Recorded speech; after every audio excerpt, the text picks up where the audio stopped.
Mike, you gonna go backwards baseball cap on us for this podcast? Ken Griffey style? I think so. Yeah. I just got this haircut, and I really just don't like the way it looks. Like, it's so annoying. I literally got the haircut for this, and then I hate the way it looks. Yeah, it's just too I know that feeling. It's too tight of a fade, you know? All right. So, yeah, it's all good. All right, so, Tom Seager, what is your ice bath origin story? I started with cold showers. Long before I did an ice bath, I'd read a book that said, you should do cold showers because it'll make you tough. And I wanted to be tough, so I did the cold showers, and they just made me angry. That was in the winter in Phoenix. The tap water gets down to about 60 degrees Fahrenheit. And if you're just starting off, that feels cold. But then in the summer, it's more like 88. And you can't do a cold shower in 88-degree water. So my former student, Jason Stauffer, co-founder at Morozko Forge, he said, well, we're going to do some ice baths. You ever heard of Wim Hof? I'd never heard of any of this stuff, but we got a stock tank and a bunch of ice from the grocery store, and we did some breathing. We got in. Totally different than a cold shower. A cold shower revs you up. It increases your heart rate. It made me angry, and the ice bath calmed me right down. So I thought, this is great. We're going to do more of that. So about what year was this? 2017, 2018. This must have been, I started the cold showers during the winter of 2017, going into 2018. And it was the summer of 2018 when we started the ice baths together. Do you still cold shower? When I'm on the road, like in the hotels, when I don't have an ice bath, yeah, and it's still pretty miserable, although I kind of gotten better at it. I put the water on the back of my neck, let it go over my shoulders or over my chest. I keep it off the top of my head, and I just kind of suck it up because I don't want to have to travel without the cold. But I still don't like them. Yeah, me too.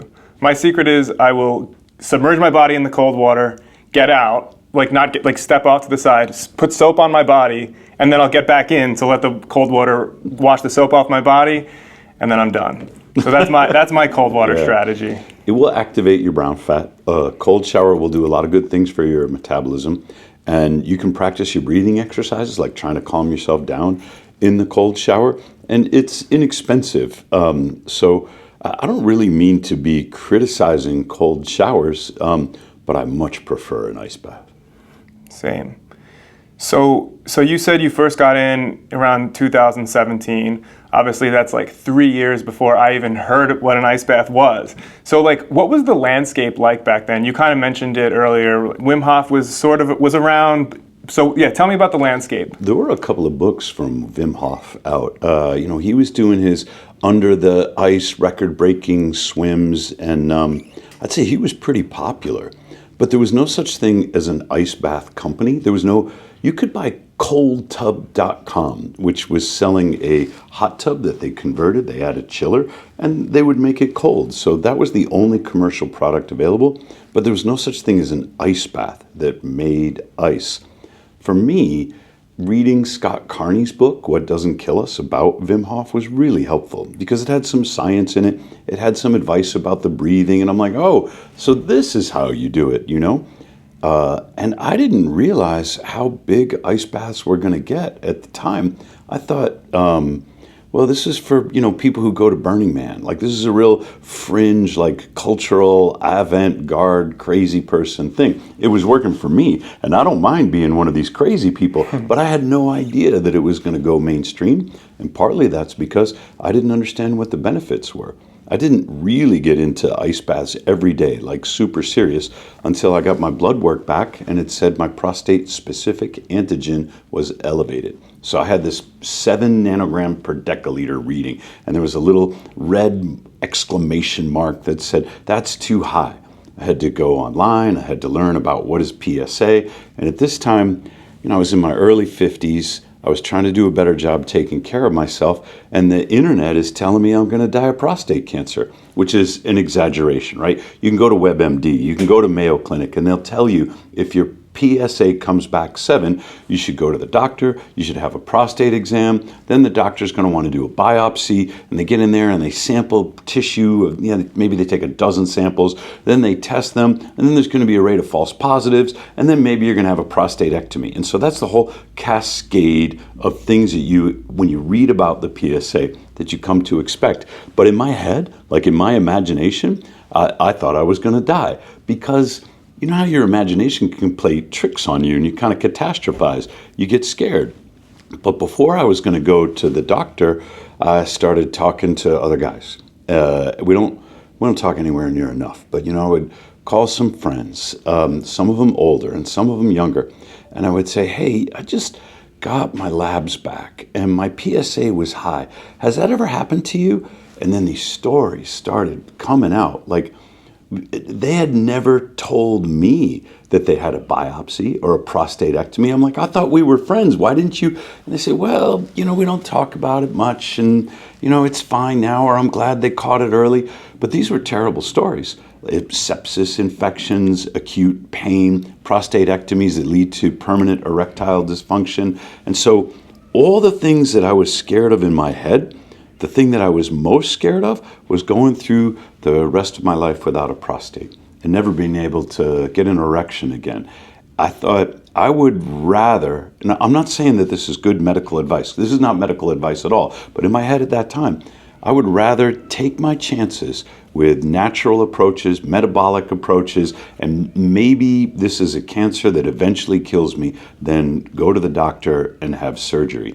So I said, all right, I'm going to do ketosis and I'm going to do ice baths.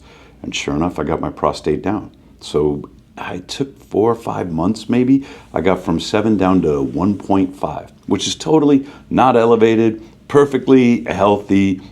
And so now I think, all right, I'm in the clear. But the lab panel that came back, I wasn't just, getting my PSA done. I was getting cholesterol. I was getting the full male health panel. And so as I'm monitoring my PSA, the labs come back with my total testosterone. And there's a big red exclamation mark. And it says too high, out of range. I was at 1180. Now, for a fat guy in his 50s, 1180 is almost unheard of. That's like 19-year-old level stuff. And so, I wasn't complaining about it, but I had to go back to the internet. I had to read about it some more. When we started doing ice baths, it was kind of for fun and to cool off, in the Phoenix summer. I didn't get serious about it until it became a medical issue. And then I realized the full potential of it when I found this paper, a 1991 study from Japan, that said if you do your cold and then your exercise, if you pre-cool your exercise, it will send your testosterone and luteinizing hormone through the roof, which is exactly what happened to me. So I started writing these articles about it. I wrote up an article about what happened to my testosterone and the Japanese study and the way that I was doing. Nobody reads these articles, Mike. Like, we were MorozkoForge.com. Google hated us. You couldn't find us on Google unless you went down to the 6th page of search results, until Joe Rogan became a customer. And when he started doing the ice baths from the Morozko, there was a big surge of interest. There's a whole meme because he did 20 minutes and he's just in there shivering the entire time. Yeah. There was a Joe Rogan ice bath action doll or something that came out you could buy on eBay. So it really elevated the kind of mainstream awareness of what ice baths could do. And I started cranking out more articles. It can correct thyroid disorders. It will recruit new brown fat and protect your brain health. Some of the psychological benefits. It can help resolve major depression. So all these articles are going up online, and people are starting to find them a little bit until December 2022. I remember this very well because AJ and I were going to Iceland. We're going to see the Northern Lights, It's December. I'm a cold guy. Let's go to Iceland in December. And I get off the plane and I turn on my phone and it starts blowing up. Like, what's going on? People are telling me I'm on the Joe Rogan show. I think I would know, Mike, if I was on this show. And they're like, no. He's reading your article about testosterone out to David Goggins on the show, there was this huge spike in interest in ice baths because once the world found out that ice baths before exercise could boost your testosterone, guys started trying it, and now they DM me. I still get like a couple of DMs a month saying, I read your article, I tried your protocol, my testosterone is going up. So last week I did 2 interviews with guys who were on TRT because they were down in the 200s, testosterone replacement therapy. When you're in the 200s, you feel like crap. It's associated with depression and low energy and lack of confidence. And the TRT can lift them out of that. But then they read my article. They started doing the ice baths and then the exercise. One guy was at 1,300 and one guy was at 1,500. And I'm like, no, these are wonderful stories. But I'm going, so now you're going to back off the TRT? And they're like, no. They feel great. Yeah. And they don't ever want to go back to that dark place again. So they're not, because what they're doing is working for them, they don't want to make a change. And I'm like, hang on a second. You're going to feel great at 1,000. You know, like this is okay. You can, maybe this summer you can try going off the TRT, continue to monitor your levels, and see what happens. If what was true for me is also true for you, you're going to be fine. Yeah. So to circle back, so your first ice bath was in 2017 or so. That sounds right. And then but the shower 2017. The ice bath would be 2018. Oh, 2018. Yeah. Okay, so that's when you took your first ice bath, and then it was articles first that you were writing, and then you developed the. No, the articles came later because Gotcha. first we started with we wanted ice. Yeah. And we got tired of going to the Quickie Mart and you get 200 pounds of ice, and then we go into Jason's backyard and we'd throw it all in the stock tank, you know, and it seemed like 15 minutes later it was all melted because it's 115 degrees Fahrenheit in the backyard of Phoenix in the summer. The ice is melting. We got 3-4 people that are going to get through, and we're like, well, this is a real drag because now a 5-minute ice bath is like 45 minutes of preparation and carrying all this ice around. So we thought, all right, we're engineers. We ought to be able to figure this out. We took apart one of those dorm freezers, you know, to see how that would work. Right. And we bought some spare parts. And we bought a stock tank. It was the ugliest thing you've ever seen, Mike. Yeah. It's kind of an embarrassment to look back at some of those photos now. But we insulated it and we put it on some sand and we made ice. And we invited some people over, and we had a big party, and we had a photographer there, and we're like, hey, let's do some ice baths in this thing. And somebody said, I want to buy one. Wow. That was Jeremy. Do you still have the photos, by the way? We have a few photos. That's so cool. Yeah, well, okay.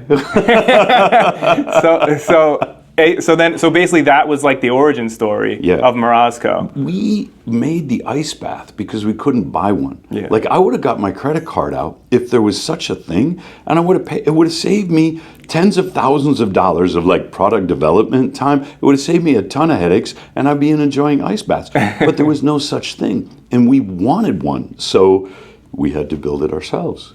Wow. Yeah. And so how'd you come up with the name Morozko? That was a struggle. Like, we didn't want to be besticebathforyou.com. You know, we didn't want to be something literal, and we didn't really understand the way Google SEO works. So we wanted a story, and we were like, well, we could be Jack Frost, or like, what's the right fairy tale? So Jason is Googling around, and he stumbles across this legend of Morozko. Morozko is a Russian fairy tale. It's a winter warlock character. He's got magical powers, and he rules the cold and the forest. And it's kind of like a Cinderella story that you would maybe tell, you know, children to try and make them behave or something. But the evil stepmom, she gets sick of the stepdaughter, sends her out into the woods to gather firewood on like the coldest day of the winter, knowing she's going to freeze to death. But she is a obedient girl, and she goes out to pick up these sticks. Morozko, of course, finds her.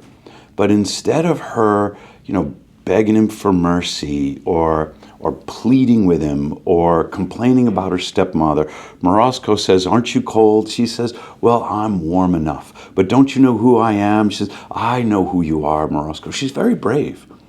And so he takes her to his snow castle and turns her into a princess because instead of, like kids will complain about things, she's doing her chores as she's been told.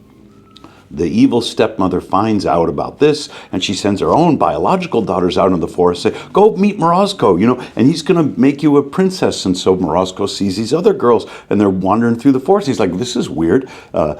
Don't you know me? Yeah, we know you. Aren't you cold? Darn right we're cold. Where's our, gifts? And why aren't you? Freezes them straight to death. And so the moral of the story is you got to meet the cold with stoicism and grace, and then it will bestow upon you, these magical powers. When you come out of the cold, you will feel like royalty. We wanted that to be the story that people tell themselves when they get into the ice bath. The downside of this is that nobody knows how to spell it. Nobody knows how to pronounce it. Even Joe Rogan, right? I know. I think I say it Morozko, but then if I meet a Russian, they're like, Morozko, or whatever they say, like the right way to say it, I can't even pronounce it right. And people stumble across it, and we felt kind of stupid for having picked it for a little while. But we are now the Google #1 search result for 4 different misspellings of Morozko. Like now it means something to people, and they associate it with ice baths. And I thought, you know what, that's not a bad thing. If I say apple, you don't think of a fruit, you think of a computer company. But back when they started, maybe that was confusing. The best brands have a story or a metaphor behind them like that. It just takes time to build that up. Yeah, that's awesome. So then, what about the logo? It's like it's like a Viking ship. How that? I love that you're thinking of it that way, because the logo came out of a time when we were really undecided about how we wanted to present ourselves to the world. We're working with these metaphors and these fairy tales, and we're trying to make the technology right. So I drew the logo, and I wanted it to be hormesis. So this idea that stress will make you stronger. And the classic Hormetic mythological character is the Hydra. So there's the 12 trials of Hercules, and he has to figure out how to slay the Hydra. Because if you cut one head off, 2 will grow back. The more you hurt the Hydra, the stronger it gets. So I'm reading this mythology. And, well, the Hydra, it comes up out of the swamp, right? It rises up out of the cold water. And I'm like, oh, we got to have the Hydra on our logo. There was me, there was Jason, there was his wife. So there were the 3 of us. And I'm like, terrific. We'll have, the 3-headed Hydra monster coming out of the cold water. And the mathematics of startup growth will be built into the arc of the neck. And then I'm going to have the wind, and I'm going to build this all into a circle. Jason has these tattoos. You can see him on Instagram. And I'm going to choose, I'm going to evoke the tattoos that are on his body to make the wind into that. So I drew this whole thing up, right? I'm like, great, we have a logo. The problem, Mike, is it doesn't have anything to do with Morozko. You'd think we would have some old winter warlock guy, right? And so I've mixed my metaphors all over. I'm a bad poet and a bad marketer at the same time. But a great drawer. Right? But it looks cool. So we put it, on the coffee mugs and everything. And there's a story behind it, which I'm not going to change the logo now. If we could do it over, we would get something that was a lot simpler with cleaner lines, and you wouldn't be able to tell if that was a drug company or, an ice bath company or some kind of IT company, because all the logos look the same. Everybody's getting AI to do their logo now, but they all look like, AT&T or something. The logo doesn't make sense to a lot of people, but now I'm so attached to it that I'm sticking with it, because the principle of hormesis is behind the logo. That which doesn't kill you makes you stronger. Yes. So you had mentioned before about Joe Rogan was reading one of your studies out. Tell me about how Joe Rogan landed on a Morozko bath himself. It was a customer named Brigham Bueller, and he runs Ways to Well. He's been on the Joe Rogan love that podcast, guy. Right?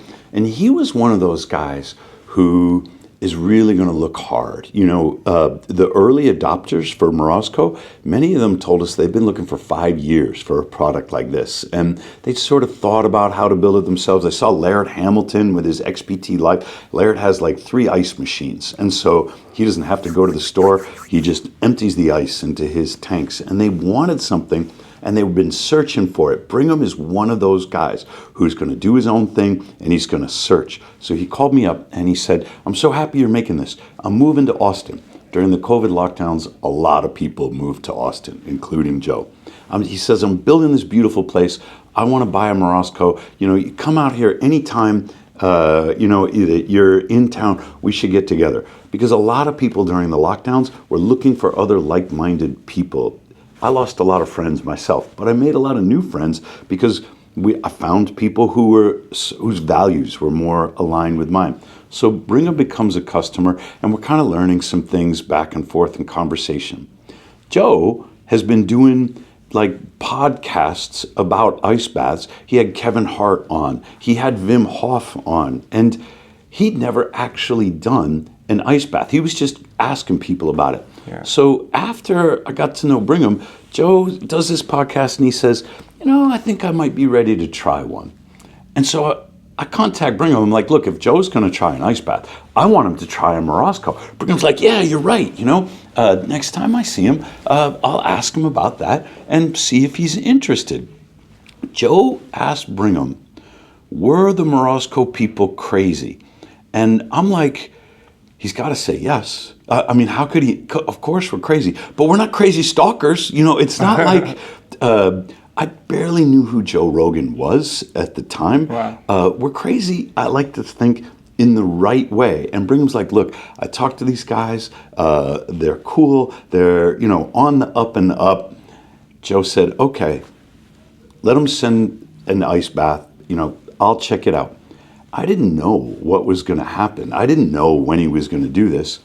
And I'm at the Naval Postgraduate School doing a workshop with the researchers there for the Department of Defense on resilient infrastructure and disaster recovery and stuff like that. And it was a very similar thing where I get on a plane and I fly down to Phoenix and and my phone is blowing up because Joe went on Instagram. And this was 2022, I think, and it was summer and it was hot, and he did 90 seconds in his Morozko that he couldn't even pronounce.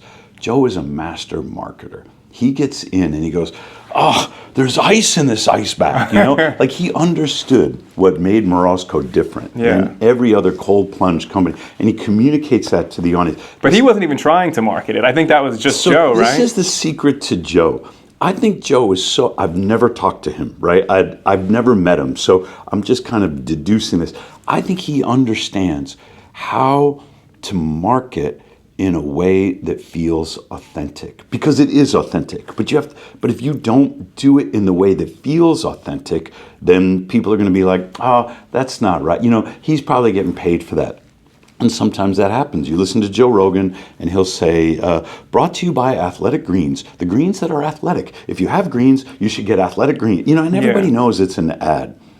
But when he got into the Morozko, he was in his own backyard. He was doing his own thing. We never paid Joe Rogan a dime. He just does it because it's cool. He bought one for Cam Hanes. Like, the first one that we gave him was a gift because we wanted him to have ours. Mm-hmm. But then he's really good friends with Cam Hanes. He's like, this is freaking fantastic. I want Cam to have one, you know? And again, I didn't know that I was supposed to give... You know, I was supposed to give Huberman one, and I was supposed to give Huberman's friends one, and I was supposed to, like, sprinkle these all over Instagram. But I'm a professor, Mike. Like, I had to learn all these things the hard way.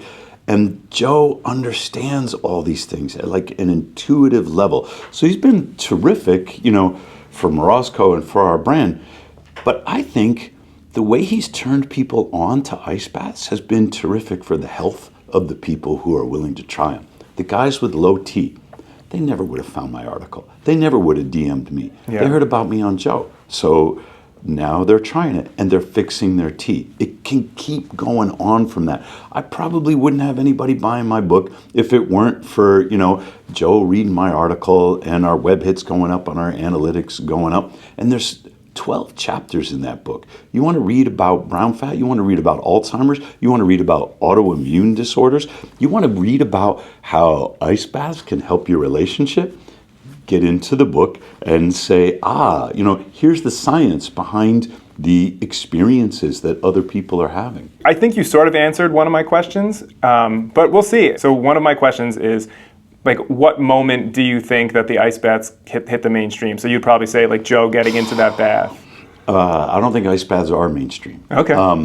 We love to hear that. Joe, as big as he is still alternative. You could say alternative to what, but alternative to institutional medicine, alternative to what Jack Kruse would call centralized medicine. Joe's got the most popular podcast in the world, and podcasts are still kind of a new thing. But I can tell you the moment for me when I said, holy crap, this is real. That was Ben Greenfield reached out. I'm embarrassed to say, I didn't know who Ben Greenfield was. So who is this guy? We had a mutual friend who vouched for Ben. I'm like, okay, we're going to build a Morozko. We're going to send it up to Spokane.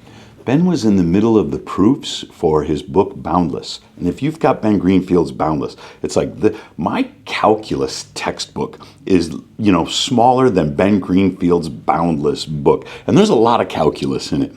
So this is an enormous, like an encyclopedia of biohacking. And he put us in there. He put us in there before he even got the unit because it was so unusual to even hear of somebody who was making an ice bath. He talked about Rick Rubin, who had a custom unit built. Jack Dorsey also had a custom unit built, although that's not in Boundless. And he inserted a couple of paragraphs. He said, and by the way, I just heard about this company, Morozko Forge. We shipped them a unit. And the first thing Ben does is freeze it solid, like 18 solid inches of ice. And I'm like, when is he ever going to get in this thing? Well, I started watching the weather report in Spokane to see when it was going to be warm enough to melt all that ice so that Ben Greenfield could actually get in. And when he posted, that changed everything. I realized there was an enormous market for ice baths. Now, I'm a nervous Nelly. I'm very anxious as a businessman. But in that moment, it felt overwhelming because when Ben tells his audience, this is what you do, he's got thousands of people who are like, Ben said I should do it, and they give it a try. Yeah. That was a big moment for us. And then it warmed up to 42 degrees. Sales just. Everybody wants that hockey stick graph. But I was talking with a customer who would know. He's an internet entrepreneur. Now he's doing different business in electronics recycling. He's got a lot of successful business experience. And he said, sometimes we talk about an industry and we say, we're still in the early innings, because there's a lot of growth left. He goes, you're like driving to the ballpark. We haven't even sung the national anthem. We are in the very earliest stages of cold plunge therapy. And that feels right to me. Maybe someday ice baths will be as popular as hot tubs were, Mm-hmm. Some people are like, no, that's the wrong analogy. Ice baths are going to be like waterbeds. Nobody's going to want one in 20 years. But I don't think so. Nobody ever reversed their Hashimoto's by, sleeping in a waterbed. The medical benefits of ice baths are extraordinary. Type 2 diabetes. It's $1 billion a day problem in the United States. You give me a week, I'll get you out of type 2 diabetes. Wow. We've done this before, and the mechanisms by which it improves your insulin sensitivity, recruits your new brown fat, those are reliable mechanisms. An ice bath practice will reverse metabolic disorder and get the type 2 diabetic off of insulin. That's not a waterbed. That's not a fad. That's getting close to a medical device. But I don't think that it actually does anything for you except create the conditions that allow your body to heal itself. I don't market it as a medical device, and nothing that I say has been evaluated by the FDA. As a matter of fact, if you go to the FDA, they'll tell you, nope, doesn't do anything for you, right? What it does is create the conditions that your body needs to stay healthy. That's it. That's real. This is the Cold Plunge podcast with me, Mike Gorman. Be sure to check out the video version of this podcast on our YouTube channel and check the show notes for any references, studies, or links to anything I spoke about on our website at plungereviews.com/podcasts. If you have a question you want answered or comment about the show, feel free to reach out in our official Facebook group, which is called Cold Plunge Community.